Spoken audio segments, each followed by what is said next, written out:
The 19 witches who were executed and the others who were accused all went before the Superior Court of Massachusetts. And that was 5 judges who traveled around Massachusetts hearing cases. They had come up from Boston to hear the cases of the witches in 1692, 1693.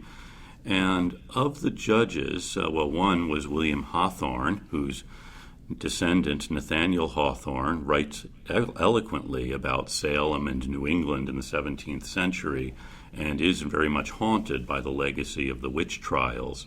Samuel Sewall is also a judge on this court, and in 1697 Sewall does something extraordinary.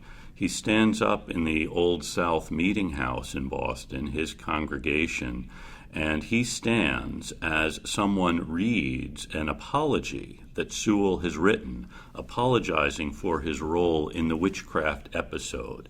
Sewall sees that the 19 were wrongly accused of witchcraft, that the court had relied on insufficient evidence, spectral evidence, to send people to their deaths, and that the entire frenzy had torn the colony apart.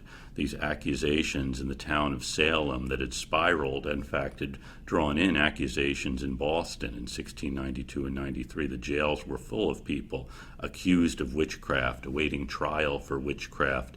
And Sewall, 5 years later, sees the utter folly of all of this. An extraordinary thing for a judge to recognize his mistake. Cotton Mather does not apologize for his role in this, even though Increase Mather and the other clergy in Massachusetts had seen that spectral evidence was not sufficient, and in fact spectral evidence really was not evidence at all.